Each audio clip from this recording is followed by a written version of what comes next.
कुरैशे मक्का जिनके अंदर कुफ्र की बीमारी थी, शिर्क की बीमारी थी, हुजूर चाहते थे कि मैं इनको अपनी बात समझा दूं ताकि ये अल्लाह के दीन पर आ जाए। तो वो बड़े बीमार थे और ये सहाबी जो आए थे ये छोटे बीमार थे, इसलिए बड़े बीमार की तरफ तवज्जो करने की वजह से आपने इन पर ध्यान नहीं दिया। जवाब आ गया आपको, हुजूर ने ध्यान क्यों नहीं दिया? लेकिन गौर करो बात पर, हुजूर का तरीका भी तो सही था, लेकिन आसमान वाले को ये तरीका नबी का पसंद नहीं आया। क्यों पसंद नहीं आया? एक तालिबे इल्म अपने दर से, अपने घर से सच्ची तलब लेकर के निकला, बात इसी पर कहना चाहता हूं, तलब, सच्ची तलब लेकर के निकला, इस इरादे और उम्मीद के साथ कि मेरा दिल संवर जाएगा, मेरी जिंदगी पलट जाएगी और मैं अच्छा बन जाऊंगा। उस सच्चे तलबगार तालिबे इल्म पर आपने ध्यान नहीं दिया, और जो आए थे आपका टाइम पास करने के लिए, जिनके अंदर तलब नहीं थी, तड़प नहीं थी, आप उन पर ध्यान दे रहे हो। अल्लाह ताला ने इस सच्चे तलब करने वाले की कद्र मंजिलत को नबी को समझाया कि तलब करने वालों की कद्र मंजिलत होती है। अल्लाह ताला की मेहरबानियों पर कुर्बान जाइए। अल्लाह ने जामिया अक्ल कुआ की 46 साला इस दौर के अंदर कभी भी निजाम मतबख को आपके लिए मुअख्खर नहीं किया है। अल्लाह ने इंतजाम किया हमेशा। वला तुसअलुन यौमइज़िन अनिन नईम, इसीलिए पढ़ा था मैंने।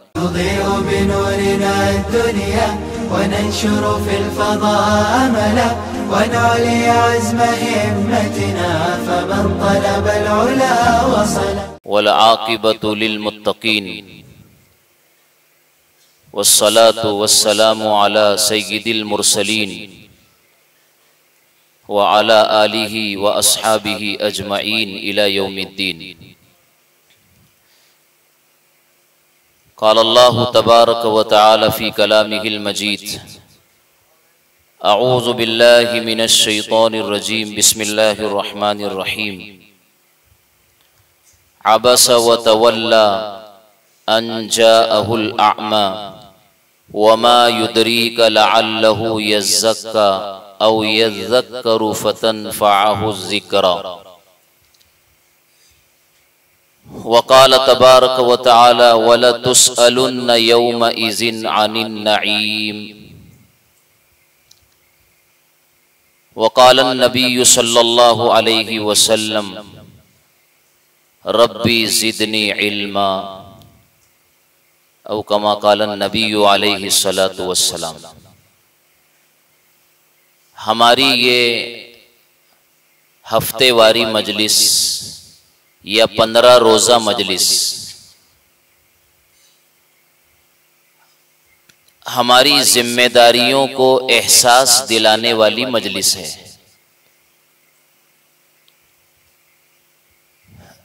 ये एक तज़कीरी मजलिस है जिसमें हम अपने सबक का मुज़ाकरा करते हैं और जो गफलतों के पर्दे हमारे ऊपर आते हैं उन्हें हटाने की इस मजलिस के वास्ते से हम कोशिश करते हैं।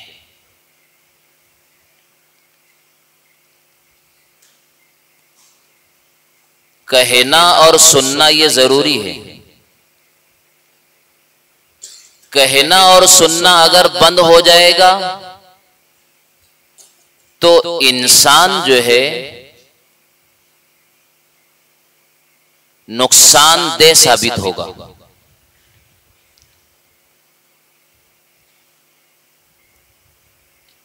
इसे कहा जाता रहेगा और इसको सुनाया जाता रहेगा तो कुछ न कुछ एहसास जिंदगी में बेदार रहेगा। जैसे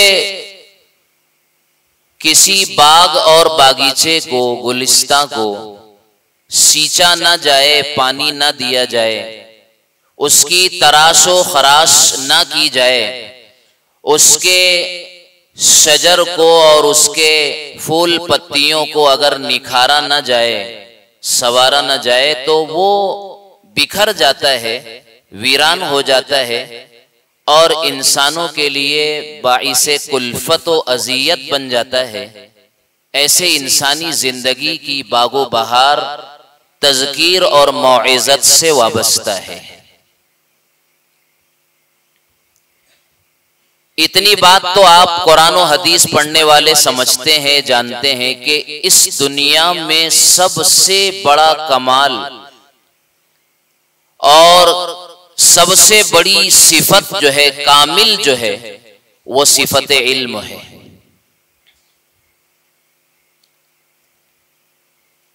इंसान का सबसे बड़ा कमाल उसका इल्म है। बाकी और भी सिफात है, इंसानी कमालात है, वो सब इसके मातहत है। इसीलिए अल्लाह ताला ने हजरत जिब्राईल अलैहिस्सलातु वस्सलाम को वजीर तालीम बनाया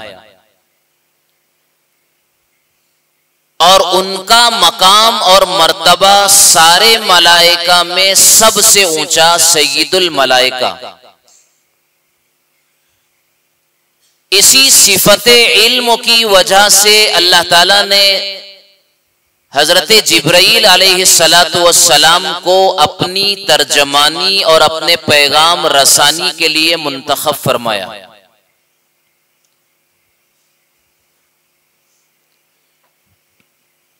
इल्म सबसे बड़ा कमाल है। इसीलिए हम देखते हैं कि हमारी सोसाइटी और समाज में या हमारे मुल्क में मुख्तलिफ किस्मों के मनासिब और ओहदे और जिम्मेदारियां उन्हीं लोगों को सौंपी जाती है और सुपुर्द की जाती है जिनके पास उस शोबे का और उस डिपार्टमेंट का मखसूस इल्म होता है, उन्हें वो शोबा दिया जाता है। कोई अगर तालीम और एजुकेशन में अगर माहिर होता है तो उसको एजुकेशन मिनिस्टर बनाया जाता है, वजीर तालीम बनाया जाता है। कोई अगर इकोनॉमिक के अंदर और मालियात के निजाम में अगर कोई महारत रखता है, उस शोबे का उसको गहरा और वसी इल्म होता है, तो उसको वजीर मालियात, वित्त मंत्री और फाइनेंस मिनिस्टर बनाया जाता है कि वो अपनी महारत से इस शोबे को परवान चढ़ाएगा, तरक्की देगा, उसे डेवलप करेगा और मुल्क और रियासत की इकोनॉमिक को, इक्तिसादियत को ताकतवर बनाएगा। इतना तो पता है ना आपको। ये अलग बात है कि हमारे मुल्क में जमहूरी निजाम है और यहां कभी कभी बंदर के हाथ में भी तलवार दे दी जाती है कि नहीं? इसलिए कि हमारे मुल्क में ऑटो को तौला नहीं जाता है, सरों को तौला नहीं जाता है, सरों को गिना जाता है। एक तरफ अगर 1 करोड़ इंसान किसी लायक और फायक इंसान के हिमायत में अगर खड़े हो, 1 करोड़ इंसान खड़े हो और लायक फायक नहीं आदमी हो, नालायक आदमी है, अहल नहीं है, उसके लिए खड़े हो, और दूसरी तरफ 80 लाख इंसान किसी लायक, माहिर और सलाहियतमंद इंसान के हिमायत में अगर खड़े हो, तो फैसला किसके बारे में होगा? 1 करोड़ को देखा जाएगा, अगरचे कि उनकी हिमायत एक नाअहल शख्सों के लिए है, उसे उस शोबे के हवाले किया जाएगा। ये हमारा जमहूरी निजाम है। लेकिन जिसके पास जिस शोबे का इल्म होता है वो उसको दिया जाता है, वो शोबा उसके हवाले किया जाता है। इस कायनात में अल्लाह ताला ने 2 निजाम चलाए। एक निजाम तकवीनी है और एक निजाम तशरीई है। निजाम तकवीनी सूरज है, चांद है, सैयारे हैं, सितारे हैं, कहकशाएं हैं, ये जमीन है, ये आसमान है, हवाएं हैं, फजाएं हैं, ये सारा सिस्टम निजाम तकवीनी के मातहत चल रहा है। और दूसरा निजाम अल्लाह ताला ने चलाया है अंबिया अलैहिमुस्सलातु वस्सलाम के तवस्सुत से और जरिए से, वो निजाम तशरीई है। ये नमाज, ये रोजा, ये ज़कात, ये हज, ये सारा अहकामे शरीयत का जो निजाम है और इंसानों को उसका मुकल्लफ बनाया गया है, ये तशरीई निजाम है। इसको आप मिसाल से समझो। अहमियत किसकी ज्यादा है? एक आदमी एक मशीन बनाता है, जैसे मिसाल के तौर पर वॉशिंग मशीन। एक आदमी ने मशीन बनाया, उसके सारे पुर्जे रख दिए, उसका इनकमिंग, उसका आउटगोइंग, उसका जो है इंपोर्ट और आउटपुट सब बना दिया, सारी चीजें तैयार कर दिया।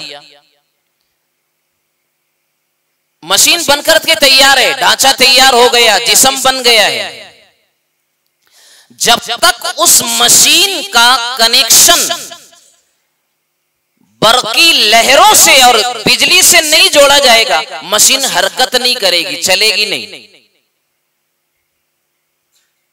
जो ही आप उसका कनेक्शन बिजली से जोड़ देंगे, बटन को ऑन करेंगे, चालू करेंगे, मशीन हरकत में आ जाएगी और जिन मकासद के लिए उस मशीन को तैयार किया गया है, वो मकसद उस मशीन से हासिल होने लग जाएगा।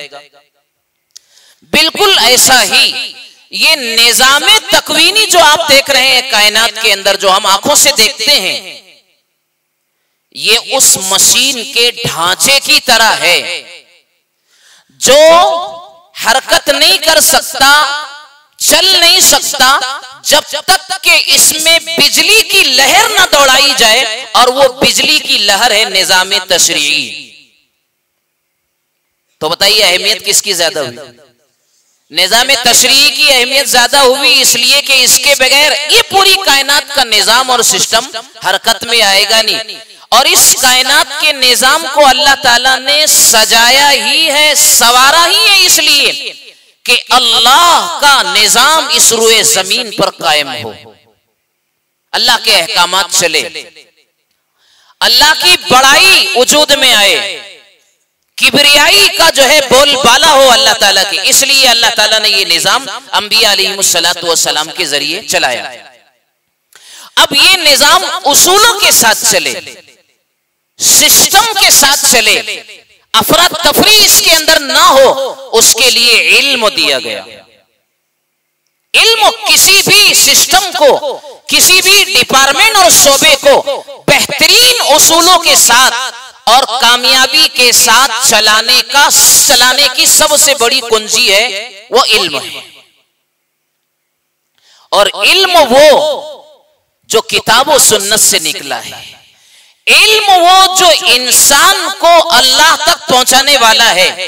इसीलिए हकीमुल इस्लाम हजरत कारी तय्यब साहब रहमतुल्लाह अलैह फरमाते थे कि इल्म तो वो है जो इंसान के अंदर खौफे खुदा पैदा करे और उसकी जिंदगानी को रफ्ता रफ्ता आखिरत की तरफ जो है माइल करे।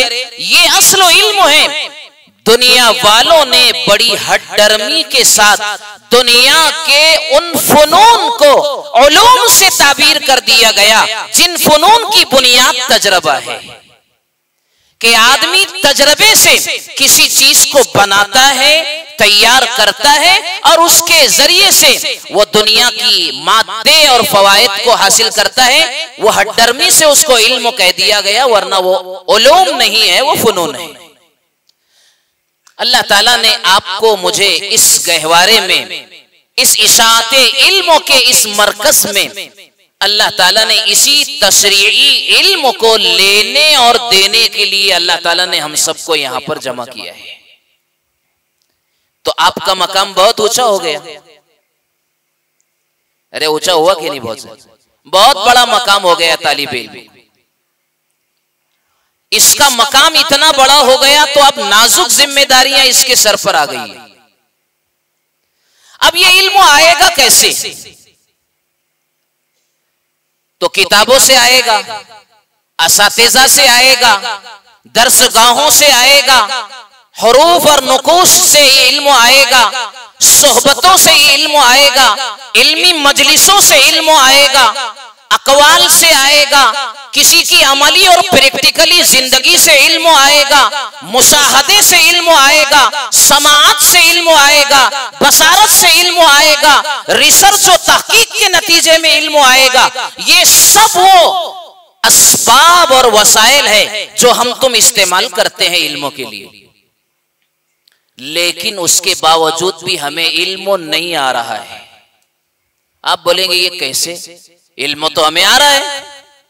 नहीं, इल्म जो बरकत वाला होना चाहिए वो इल्म हमें नहीं हासिल हो रहा है इस वक्त। वो इल्म जो हमारी तवज्जो को अल्लाह की तरफ करे, वो इल्म जो हमारी जिंदगियों के रुख को आखिरत की तरफ ले जाए, वो इल्म जो अल्लाह की मारिफत हमारे दिलों में पैदा करे, वो इल्म जो खौफ व खशियत से हमारे दिलों को लबरेज करे, तन्हाइयों में मासियतों की बुनियाद, मासियतों से बचाने वाला इल्म हमें नहीं आ रहा है।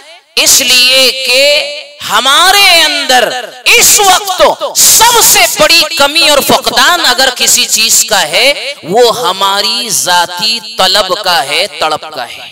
बाकी सब चीजें अवेलेबल है, सब चीजें तैयार है। और जामिया जैसे इदारे को जब हम देखते हैं तो इसमें तो हर चीज आपके लिए मुहैया कर दी गई है। जाहिरी असबाब इल्म की कोई कमी नजर नहीं आती है, लेकिन इस वक्त तो मेरे भाइयों अगर कमी है तो हमारी तलब की है। तलब जो इंसान को किसी चीज के लिए आमादा करती है, वो तलब हमारे अंदर नहीं रही। इसीलिए देखो ना, सब चीज के लिए हमें निगरानी की जरूरत है। 10-35 वाली निगरानी आई इशाबाद की, मैं तो खास इसका तस्कीरा करने वाला था ना आपसे। 10-35 तलब अगर होती ना तो ये 10-35 और 11-40 और 12-38 इसके हम मोहताज नहीं रहते। हाँ, इसके मोहताज नहीं रहते। मन तलबल ओला सहीरल लयाली बिकदरिल कद्दी तुक्तसबुल माली। रातों को जागना अहले इल्म की सिफत रही है ना ये तो। इसके लिए निगरानियों की क्या जरूरत है। तलब अगर पैदा हो जाए, हकीकी तड़प अगर पैदा हो जाए दिल में वाकई, तो फिर ये निगरानियों की और ये महदूद निजाम की और सिस्टम की हमें कोई जरूरत नहीं होगी, हम उसके मोहताज नहीं होंगे। अब तलब कैसी होना चाहिए, मैं कुछ वाकयात आपको दौरे नबुवत के बताता हूं और कुछ वाकयात दौरे हाजिर के बताता हूं। जाहिर सी बात है, यही सरमाया है हमारे पास। इन्हीं सरमाए से हम इक्तिसाब करते हैं, फैज हासिल करते हैं। वही हमारे लिए राह अमल है और आईना है हमारी जिंदगियों को अमल पर डालने का। सईदना अबू हुरैरा रजी अल्लाह ताला अन्हु का नाम आपने सुना। वो कहते हैं कि दरसगाए सुफ़ा का मैं सबसे गरीब और फकीर तालिब इल्म था। सुफ़ा का मदरसा, हमारी तरह कोई मतबख नहीं, कोई तब्बाख नहीं, 14 लाख रुपए की रोटी बनाने वाली बोलो ना मशीन नहीं, कोई सोलार सिस्टम नहीं, कुछ नहीं। आएगा तो खाएंगे, नहीं आएगा तो तवक्कल अल्लाह, अल्लाह की जात पर भरोसा करेंगे, फक्र से रहेंगे। कहते कि मैं फक्र से और भूख की वजह से इतना निढाल हो जाता था कि मैं मदहोश हो जाता था। सुना है ना आपने, मैं कोई नई बात नहीं कर रहा हूं आपसे। जिन्हें फजूल समझकर बुझा दिया तुमने, वही चिराग जलाओ तो रोशनी होगी। रोशनी यहीं से मिलेगी हमें करने उला के अंदर जाना होगा, वहीं से रोशनी का सामान और इंतजाम होगा हमारे लिए। कहते कि मदहोशी में मैं गिर जाता था, मदहोश पड़ा रहता था। लोग मुझे लात मार कर जाते और यूं समझते थे कि इसको मिर्गी का दौरा पड़ा है, मिर्गी एक बीमारी है, ऐसा समझते थे। देखो, फक्र फाका से रहने वाला उस दरसगाहे नबूवत का ये फकीर और गरीब तालिबे इल्म सबसे ज्यादा बड़ा मुहद्दिस बना, यानी राविये हदीस बना के नहीं, सबसे बड़ा। क्यों? असबाब तो बहुत ज्यादा नहीं थे, खाने को नहीं मिल रहा है भाई, असबाब तो बहुत नहीं थे, बल्कि नहीं के बराबर थे। लेकिन इस अबू हुरैरा रजी अल्लाह ताला अन्हो को उस दरसगाहे नबूवत का सबसे बड़ा मुहद्दिस बनाने वाली चीज क्या थी? सैयदना अबू हुरैरा रजी अल्लाह ताला अन्हु की जाती तड़प और तलब थी। रिवायत की दुनिया में सबसे ज्यादा रिवायत करने वाले सहाबी।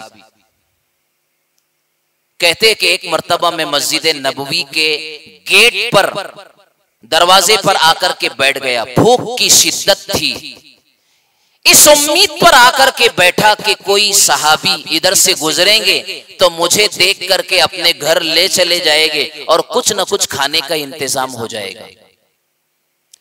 सईदना उमर फारूक रजी अल्लाह ताला अन्हु गुजरे, देखा मुझे लेकिन आगे चले गए। मैंने सोचा कि इनके घर का भी हाल यही होगा, कुछ होगा नहीं तो क्या ले जाएंगे मेरे को। उसके बाद सईदना अबू बकर सिद्दीक रजी अल्लाह ताला अन्हु आए, वो भी इसी तरह उमर की तरह गुजर गए। उन्होंने भी मेरी तरफ जो है कोई खासा ध्यान नहीं दिया। मैंने सोचा कि यही हाल इनके घर का भी होगा जो उमर फारूक के घर का है। उसके बाद इमामुल अंबिया सय्यदुल मुरसलीन ताजदारे मदीना हुजूर नबी करीम सल्लल्लाहु अलैहि वसल्लम का गुजर हुआ। आपने मुझे देखा तो पूछा कि अबू हुरैरा क्या हाल है? कहने लगे कि भूख ने सताया है, भूख सता रही, तालिबे इल्म है, भूख सता रही। बताओ आपके साथ ऐसा हुआ क्या? जामिया का निजामे मतबख कभी आपके लिए मुअख्खर हुआ? नहीं हुआ। अबू हुरैरा भूखे हैं, हुजूर से कह रहे हैं भूख का मसला है। हुजूर ने साथ ले लिया, चलिए घर पे। घर जाने के बाद अल्लाह के नबी अलैहिस्सलातु वस्सलाम ने अहले खाना से दरियाफ्त तो किया कि घर में कुछ है, तो बताया गया कि एक दूध का प्याला है, बस, इसके अलावा कुछ नहीं। हुजूर अलैहिस्सलातु वस्सलाम ने वो प्याला दूध का मंगवाया। अब हजरत अबू हुरैरा खुद कहते हैं, अपना दिली हाल बयान करते हुए, मेरे दिल में बड़ी चाहत जागी कि चलो कुछ नहीं तो दूध सही, इसी से मेरी जो है भूख का कुछ न कुछ इजाला हो जाएगा और मुझे सुकून आ जाएगा। हुजूर अलैहिस्सलातु वस्सलाम ने फरमाया, अबू हुरैरा जाओ असहाबे सुफ़ा को बुला ले आओ। किसको बुला ले आओ? मैंने दिल में सोचा कि अब तो नानी मर गई, मेरे भूख का मसला है, एक दूध का प्याला है और सारे असहाबे सुफ़ा को बुला ले आओ। मुहद्दिसीन कहते हैं कि उस वक्त तो इकामती दरसगाह में रहने वाले असहाबे सुफ़ा की तादाद कमो बेश 70 रहती थी। कितनी? यानी तकरीबन 70 सहाबा इकामती दरसगाह में वहीं खाने पीने से रहते थे। आ गया तो खाएंगे, वो बुला के ले आए सबको मैंने। और अबू हुरैरा रजी अल्लाह अन्हु कहते हैं कि दिल में ये बात भी आई मेरे कि अल्फाजिलु लित्तक़सीम, कि भाई जो आखिर में बचने वाला होता है वो तकसीम करने वाले को मिलता है, तो मेरे हिस्से में तो आखिर का आएगा, खुरचन आएगी मेरे हिस्से में, तो बचा कुछ आएगा, क्या बनेगा अबू हुरैरा तेरा? ये सारे ख्यालात और जज्बात को लेकर के मैं चला, बुला कर ले आया। हुजूर ने कहा कि अबू हुरैरा इनको बुलाओ। तकसीम करने मुझे ही लगा दिया। सारे सहाबा पीते रहे, पीते रहे, पीते रहे और प्याला जूं का तू बाकी रहा। मेरी बारी आई, हुजूर ने कहा अबू हुरैरा अब तुम पियो। मैंने मुंह से लगाया, पीता रहा मैं, हत्ता शबिअतु, यहाँ तक कि मैं सैराब हो गया, शिकम सैर हो गया। हुजूर मेरी तरफ देख करके मुस्कुराए, थोड़ा और पी ले, थोड़ा और पी ले। मैंने और मुंह लगा करके और पी लिया। हुजूर ने फिर मुस्कुराया और कहा अबू हुरैरा और पी ले। मैंने कहा या रसूल अल्लाह अब पिया नहीं जाता। हुजूर ने अपने दस्ते मुबारक में लिया, आपने उस प्याले से दूध पिया, यहां तक कि आप भी सैर हो गए। जूं का तू प्याला दूध से लबरेज रहा। उसके बाद आपने अपने अहले खाना को वो दूध का प्याला हवाले कर दिया। मैं क्या बताना चाहता हूं, ये वाकया तो आपको मालूम था, लेकिन एक तालिबे इल्म की जिंदगी कैसी गुजर रही है। एक तालिबे इल्म, दरसगाह नबुवत का एक तालिबे इल्म जो दुनियाए हदीस का सबसे बड़ा मुहद्दिस और रावी हदीस बना, उसकी जिंदगी का हाल ये है कि फक्र फाका से जिंदगी गुजर रही है। और आज अल्लाह ताला ने हमें वो नेमतें अता की है कि हम लोगों के घर पर खाना मुअख्खर होता है, ताखीर से मिलता है। बीवी कहती है जनाब दरसगाह में अल्लामा होंगे, यहां तो जो है वेट करना पड़ेगा। कपड़े धोने के थे और ये देर से आया और वो देर से आया, इसलिए खाना लेट मिलेगा, हमको इंतजार करना है। लेकिन कुर्बान जाइए मेरे भाइयों, अल्लाह ताला की मेहरबानियों पर कुर्बान जाइए। अल्लाह ने जामिया अक्ल कुआ की 46 साला इस दौर के अंदर कभी भी निजाम मतबख को आपके लिए मुअख्खर नहीं किया है। आप कभी तरसे नहीं खाने के लिए, कभी आप तड़पे नहीं खाने के लिए, कभी आपने फक्र फाका से जिंदे यहाँ पर वक्त तो नहीं गुजारा है। अल्लाह ने इंतजाम किया हमेशा। वला तुसअलुन्ना यौमा इज़िन अनिन नईम, इसीलिए पढ़ा था मैंने, नेमतों के बारे में पूछा जाएगा। एक सहाबी हजरत अब्दुल्ला इब्ने उम्मे मक्तूम, आपने नाम सुना है। जिन लोगों ने आखिर पढ़ा अम्मा यतसाअलून पढ़ा है, उन्हें पता है सूरह अबस के अंदर अम्मा यतसाअलून अनिन नबइल अजीम, अबसा में है ना, अबसा व तवल्ला, जो शुरू में मैंने पढ़ा अबसा व तवल्ला अन जाअहुल आमा। एक नाबीना सहाबी है, आंखों से नाबीना है लेकिन दिल के बीना है। हुजूर अलैहिस्सलातु वस्सलाम के पास अपना एक मुद्दा और अपना एक मसला और एक प्रॉब्लम लेकर के आते हैं। उस वक्त तो हुजूर करीम सल्लल्लाहु अलैहि वसल्लम के पास मक्का का, कुरैश मक्का का एक कीमती वफ्द तो बैठा हुआ है जिन्हें आप समझाने में लगे हुए। नाबीना थे, उन्हें नजर नहीं आया कि इस वक्त तो बहुत इंपोर्टेंट मजलिस है और बहुत अहम मजलिस है। उन्होंने आते ही अपना मुद्दा और अपनी बात हुजूर के सामने कह दी, ये मेरा मसला है, कोई बात पूछने के लिए आए थे। समझ लो अब बात, आपकी अहमियत भी इसमें समझ में आएगी। अल्लाह के नबी सल्लल्लाहु अलैहि वसल्लम थोड़े से नाराज हुए कि मैं इतनी अहम मजलिस में बैठा हूं और इतने जरूरी लोगों को मेरी बात मुझे समझानी है, और ये आते ही इंतजार नहीं किया इन्होंने और अपनी बात कहना शुरू कर दी, सवाल कर दिया इन्होंने। हुजूर थोड़े नाराज जैसे हुए, अल्लाह ताला ने आसमानों से आयत उतारी, अबसा व तवल्ला अन जाअहुल आमा। ए नबी तुम थोड़े से नाराज हो गए, चेहरा बिगड़ गया आपका, एक नाबीना के आने से एक आपका चेहरा बिगड़ गया। अब इस बात को समझ लो, ऐसा आपने क्यों किया। देखो डॉक्टर के पास दो किस्म के मरीज आते हैं। एक मरीज वो आता है जिसकी बीमारी बड़ी, जिसकी बीमारी सख्त है, बड़ी है। अगर डॉक्टर उस बड़ी बीमारी वाले की तरफ फौरी तौर पर अगर तवज्जो नहीं देगा, उसका ट्रीटमेंट अगर शुरू नहीं करेगा, तो डर और खौफ इस बात का होता है कि ये जान से भी हाथ धो सकता है। जैसे कोई कैंसर का मरीज है या कहो कि हार्ट अटैक का कोई मरीज है, दिल के दौरे का कोई मरीज आ गया, तो फौरन डॉक्टर को उसकी तरफ तवज्जो देना है। और दूसरी किस्म का मरीज जिसको नज़ला हो गया, बुखार आ गई, खांसी आ गई है, उसको बाद में भी देखेंगे तो कोई प्रॉब्लम नहीं आएगा। ऐसे ही हुजूर अलैहिस्सलातु वस्सलाम कुरैश मक्का जिनके अंदर कुफ्र की बीमारी थी, शिर्क की बीमारी थी, हुजूर चाहते थे कि मैं इनको अपनी बात समझा दूं ताकि ये अल्लाह के दीन पर आ जाए। तो वो बड़े बीमार थे और ये सहाबी जो आए थे ये छोटे बीमार थे, इसलिए बड़े बीमार की तरफ तवज्जो करने की वजह से आपने इन पर ध्यान नहीं दिया। जवाब आ गया आपको, हुजूर ने ध्यान क्यों नहीं दिया। लेकिन गौर करो बात पर, हुजूर का तरीका भी तो सही था, लेकिन आसमान वाले को ये तरीका नबी का पसंद नहीं आया। क्यों पसंद नहीं आया? अल्लाह ताला ने अपने नबी की गोशमाली की, गोशमाली समझते, ऐसा क्यों किया तुमने? एक तालिबे इल्म अपने दर से, अपने घर से सच्ची तलब लेकर के निकला। बात इसी पर कहना चाहता हूं, तलब, सच्ची तलब लेकर के निकला। लाल लहू यज्जत का इस इरादे और उम्मीद के साथ कि मेरा दिल संवर जाएगा, मेरी जिंदगी पलट जाएगी और मैं अच्छा बन जाऊंगा। तलब उसकी अच्छी थी, तलब उसकी बाकमाल थी। उस सच्चे तलबगार तालिबे इल्म पर आपने ध्यान नहीं दिया, और जो आए थे आपका टाइम पास करने के लिए, जिनके अंदर तलब नहीं थी, तड़प नहीं थी, आप उन पर ध्यान दे रहे हो। अल्लाह ताला ने इस सच्चे तलब करने वाले की कद्र मंजिलत को नबी को समझाया कि तलब करने वालों की कद्र मंजिलत होती है। तो ये तलब थी। इसी तलब की आज हम लोगों में क्या है, कमी है, इसकी जरूरत है। तो मसला तलब का है और अंदर की तड़प का है।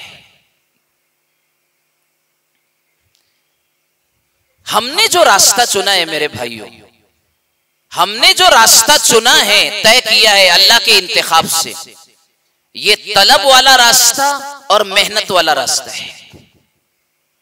कौन सा रास्ता है? तलब वाला और मेहनत वाला रास्ता है।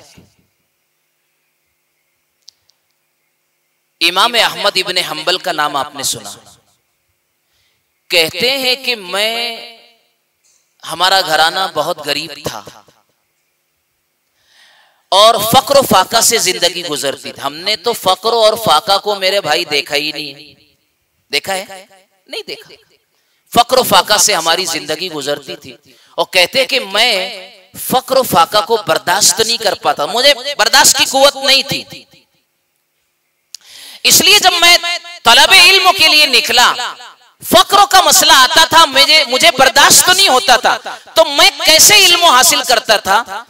तो कहा कि इस तरह इल्म हासिल करता था कि जहां पर लोगों के माल उतरते हैं, गाड़ियां लोड होती है, सामान उतरता है, ऐसे स्टेशन और ऐसी जगह पर मैं भी चले जाता। मुसाफिर वहां आते हैं, वहां से जाते हैं, उनका माल आता है और जाता है, तो मैं जा करके वहां लोगों से कहता कि भाई आप लोगों को अपना अगर माल इस गाड़ी पर लोड करना हो, जाहिर सी बात है वो जमाने की जो गाड़ियां हैं, घोड़े पे डालना है या ऊंट पर डालना है, मैं आपका ये सामान उस पर लोड कर दूंगा, उसको चढ़ा दूंगा और जो आप मुझे देंगे मैं उसको ले लूंगा। इस तरह से इमाम अहमद बिन हंबल रहमतुल्लाह अलैह ने अपने मेहनत के रास्ते से इल्मी सफर को मुकम्मल किया। कौन जानता था कि ये नौजवान जो लोगों का सामान ढो करके अपने जो है भूख और प्यास को बुझाने का इंतजाम कर रहा है, आने वाले वक्तों में इतना बड़ा जलील कद्र इमाम वक्त बनेगा। देख रही है मेहनत। इमाम शाफी रहमतुल्लाह अलैह कहते हैं कि मैं बचपन में यतीम हो गया था, मेरी वालिदा ने मुझको पढ़ाया। गुर्बत का ये आलम था कि मेरी वालिदा एक कागज भी मुझे दिलाने के उसके पास इंतजाम नहीं, एक कागज। आज बोलो ऐसा है क्या? कितने इंतजामात है? मैंने शुरू में कहा ना, सारे इंतजामात है। कमी किस चीज की है? तलब। कहते कि मेरी वालिदा मुझे एक कागज भी नहीं दिला सकती थी। इल्म कैसे हासिल किया? तलब। देखिए तलब, इल्म लेना है तो लेना है।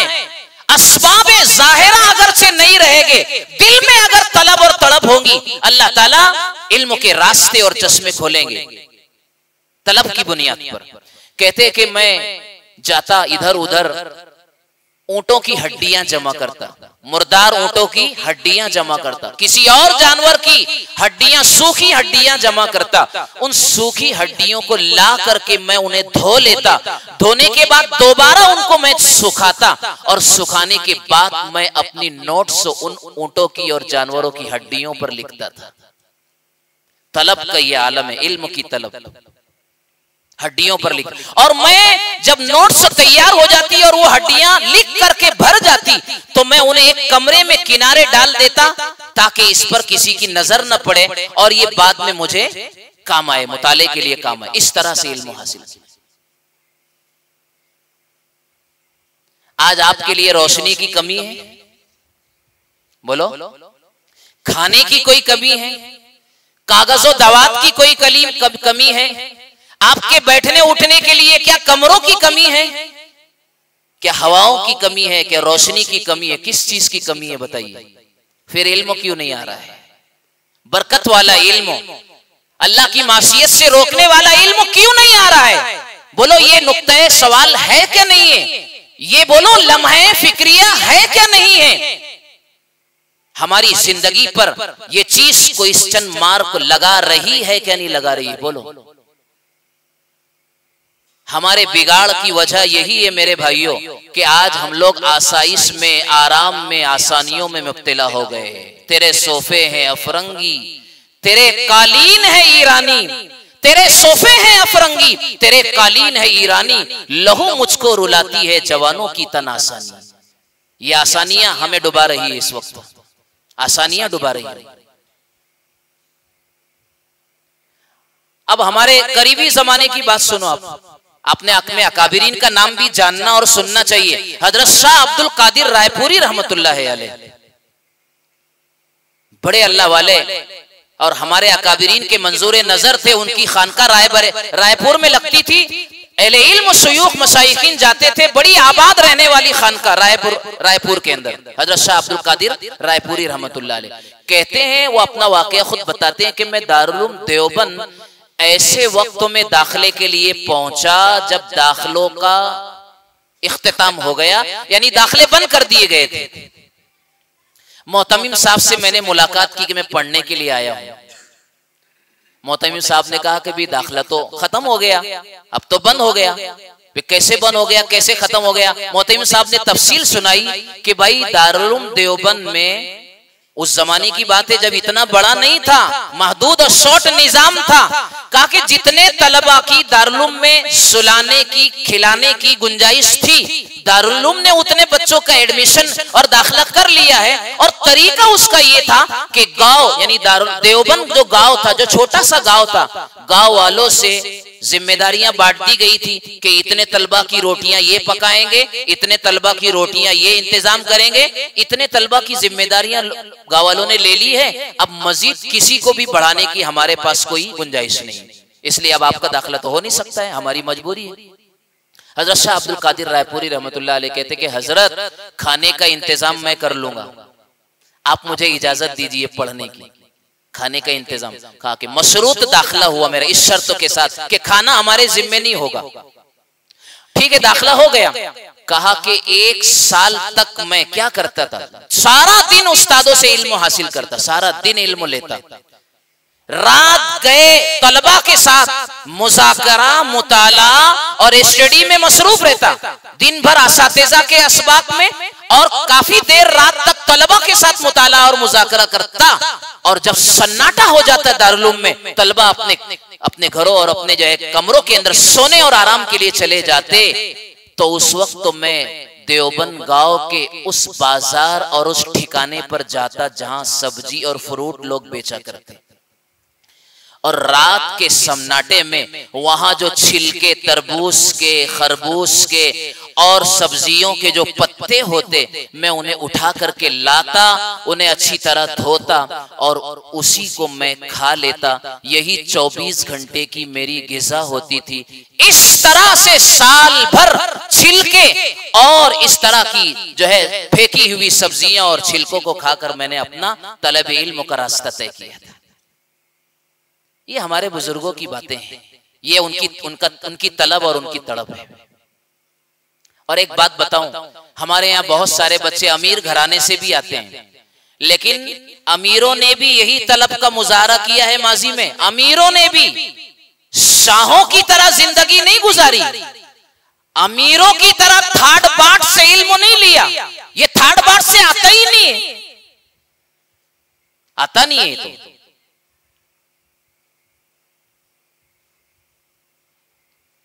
इमाम अबू हनीफा रहमतुल्लाह अलैह की मजलिस में एक वालिद और अपने बेटे को, वो एक वालिद आए अपने बेटे को साथ लेकर के आए। उस बेटे का नाम मोहम्मद था।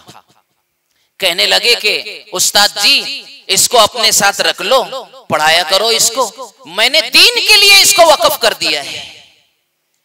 सरपरस्तों के भी क्या कहने इरादों और नियतों के। अभी तो सरपरस्त तो 12-12 साल तक हमारा तालिब इल्म फारिग हो जाता, आता ही नहीं देखने को।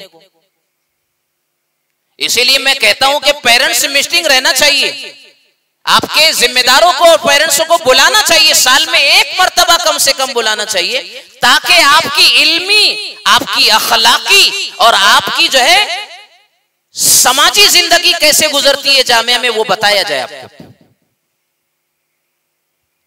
कहा कि इसको साथ रख लो, मैंने दीन के लिए इसको वक्फ कर दिया। इमाम अबू हनीफा रहमतुल्लाह अलैह ने कहा कि ठीक है मेरे साथ रहोगे। अब चले गए वालिद साहब छोड़ करके। इमाम आजम अबू हनीफा रहमतुल्लाह अलैह ने उस नौजवान से कहा कि मोहम्मद आए हो पढ़ने के लिए, पहली शर्त तो ये है कि ये जो लिबास पहन करके आए हो ना, फाखिराना अमीराना, ये हुल्ला और ये फाखिराना लिबास हमारे यहाँ नहीं चलता, पहले इसे उतारना पड़ेगा। देख रहे हैं, चुनांचे दूसरे दिन से इमाम मोहम्मद रहमतुल्लाह अलैह वो सादा लिबास पहन करके आए, सादा लिबास पहन करके। और उसके बाद दूसरे दिन जब आए तो इमाम अबू हनीफा रहमतुल्लाह अलैह ने कहा कि हमारी मजलिसे इल्म और दरसगाह की दूसरी शर्त तो ये है कि तुम्हें हाफिज बनना पड़ेगा। एक हफ्ते में तुम्हें हाफिज बनोगे तो मेरे दरसगाह में आ सकते हो। इमाम मोहम्मद ने उसको भी स्वीकार कर लिया और कबूल कर लिया, चले गए। और एक ही हफ्ते के बाद वापस आए तो इमाम आजम अबू हनीफा रहमतुल्लाह अलैह का ख्याल ये था कि हो सकता है मुलाकात के लिए आया, एक हफ्ते के बाद फिर जाएगा। कहने लगे कैसा आने हुआ? कहा कि हुजूर आपने कहा था कि हाफिज बनना है, मैं एक हफ्ता हो गुजरा, मैं हाफिज बनकर आया, एक हफ्ते में हिफ्ज कुरान करके आया। तलब हो तो मुश्किलें, तलब सच्ची हो तो मुश्किलें बड़ी आसान हो जाया करती है। अल्लाह की नुसरतें, मुसाअदतें और अल्लाह ताला की खुसूसी तवज्जुहात सच्ची तलब वालों के साथ हुआ करती है। एक हफ्ते में हाफिज कुरान बन गए। किसे पता था कि ये फाखिराना हुल्ला पहनने वाला, अमीराना लिबास सेबतन करने वाला, सारी शर्तों को कबूल करके तलब के साथ अपने उस्ताद के साथ ऐसा जुड़ गया कि दुनियाए इस्लाम ने उसको मोहम्मद इब्ने हसन अस्सैबानी इमाम आजम अबू हनीफा के जलीलुल कद्र शागिर्दों में शुमार किया, मुमताजीन में उनका शुमार हुआ, जिनके शागिर्दों में इमाम शाफी रहमतुल्लाह अलैह, कौन? इमाम मोहम्मद रहमतुल्लाह अलैह के शागिर्दों में इमाम शाफी रहमतुल्लाह अलैह आते हैं। अब थोड़ी एक मिसाल और देता हूं, इससे ज्यादा अमीर इंसान की मिसाल। कहते हैं उलमाए सलफ ये कहते हैं कि हजरत अब्दुल्ला इब्ने मुबारक रहमतुल्लाह अलैह इतने अमीर बाप के बेटे थे, नवाबजादे थे। कहते हैं कि पैदा ही हुए थे तो मुंह में सोने का चमचा था। सोने के चमचे से दूध पिलाया जा रहा है, चमचे का मतलब ये नहीं मतलब कि अंदर से चमचा लेके आए थे, ये मतलब नहीं। इल्म हासिल किया। इमाम आजम अबू हनीफा रहमतुल्लाह अलैह उनके असातिज़ा में कहते हैं 1000 मुहद्दिसीन से मैंने इल्म हासिल किया। बताइए 1000 मुहद्दिसीन से इल्म हासिल करने वाला इंसान दुनिया की कितनी खाक उसने छानी होगी, कितने असफार उसने किए होंगे, जिंदगी की कितनी मशक्कतों को उसने झेला होगा, तब जाकर के 1000 मुहद्दिसीन का वो शागिर्द बना। 1000 मुहद्दिसीन से इल्म हासिल किया। अल्लाह ताला ने इस दौलत के बावजूद, कहते हैं मेरे वालिद गिरामी ने 30,000 दीनार मुझे दिए, सब तलब इल्म पर खर्च कर दिया। खत्म हो गए, मेरे वालिद मोहतरम ने 20,000 दीनार मुझको इनायत किए, सब इल्म के ऊपर मैंने खर्च कर दिया। आज हमारे तालिब इल्म का ये हाल है कि एक अच्छी सी कापी हमारा तालिब इल्म लेने तैयार नहीं है। अच्छी सी कापी नहीं लेता है, उसी कापी में जुगराफिया अने उसी में तारीख अने उसी में शरीयत सब एक साथ लिख रहा। इल्म पर खर्च नहीं, इसलिए कि तलब नहीं। और तलब क्यों होगी? इसलिए कि इल्म का चस्का नहीं लगा, मजा नहीं आया ना। आदमी को जिस चीज में मजा आता है उसके लिए आदमी तन मन धन और अपना सब कुछ निछावर करने के लिए तैयार होता है। सच्चाई तो यही है। फिर क्या हुआ? ये सारा पैसा कहां खर्च किया नवाबजादे ने, जिसे दुनिया मुहद्दिसे जमाना और फकीहे वक्त कहती है। अब्दुल्ला इब्ने मुबारक कहते हैं कि उनके दरसे हल्के दर्स में एक वक्त में 40-40 हजार तलब इल्म के लिए बैठते, और वो जमाना लाउड स्पीकर का साउंड सिस्टम का नहीं था, तो कहते उनकी आवाज पीछे वालों तक पहुंचाने के लिए 1100 मुकब्बिरीन लगते थे। आवाज पहुंचाने वाले 1100 मुकब्बिरीन। बोलो ना, दिल से काम करेंगे कि नहीं मेरे भाई? मैं यही चाहता हूं, हमारे असातिज़ा मैनेजमेंट यही चाहता है कि आप दिल से काम करो, दिल से, शौक से, तलब से। यही चीज आपकी कामयाबी की जो है कुंजी है और कलीद है। सरपरस्त तो हजरात अपने बच्चों के साथ मोहब्बत का मामला करें, अपने छोटे बच्चों के साथ करेंगे इंशाअल्लाह। अल्लाह ताला मुझे आपको हम सबको अमल की तौफीक दे और रात के तन्हाई में गुनाहों से बचो। किससे बचेंगे? ये गुनाह ने तो हमारा सत्यानाश मारा है। सारा बिगाड़ कहां से आया है? हमारी ये गुनाहों ने हमारी जिंदगियों को अमल से रोका है। बरकत वाला इल्म क्यों नहीं आ रहा है? हमारी जिंदगी में गुनाह दाखिल हो गए। गुनाह हमें हमारी अमली स्पीड को पैदा करता है, हमारी स्पीड को खत्म कर देता है वो।